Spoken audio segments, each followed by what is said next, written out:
আরজিকর হাসপাতালের আর্থিক দুর্নীতির মামলা শীঘ্রই বিচার প্রক্রিয়া শুরু হতে চলেছে। মঙ্গলবার কলকাতা হাইকোর্টের তীর্থঙ্কর দাসের এজলাসে জানিয়েছেন সেন্ট্রাল ব্যুরো অফ এজেন্সি। আরজিকরে প্রাক্তন ডেপুটি সুপার আক্তার আলী প্রথম হাসপাতালের আর্থিক দুর্নীতি বিষয়টি সামনে আনেন।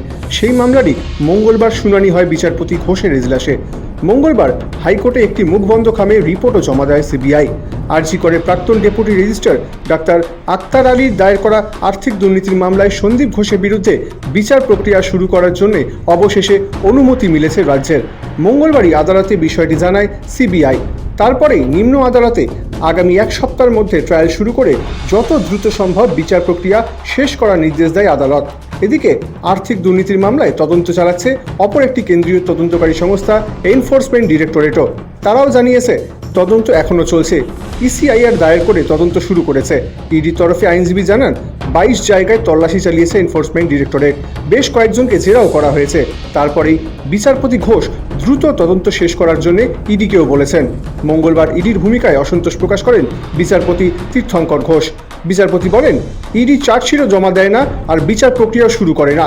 সিবিআই এর তরফ থেকে আদালতে জানানো হয়, আরজিকর হাসপাতালে আর্থিক দুর্নীতি তদন্ত প্রায় শেষ পর্যায়ে পৌঁছে গিয়েছে।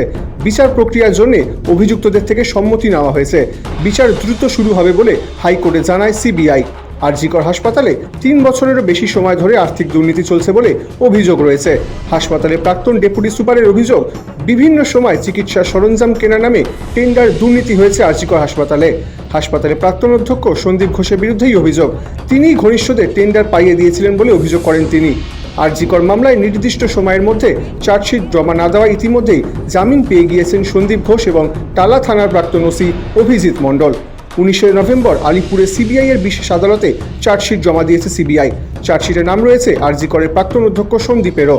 এছাড়াও এই মামলায় গ্রেপ্তার হওয়া আরও 4 জনের নামে চার্জশিট রয়েছে। আরজিকর মেডিকেল কলেজের এবং হাসপাতালের আর্থিক দুর্নীতির মামলায় প্রথম গ্রেপ্তার হয়েছিলেন সন্দীপ ঘোষ।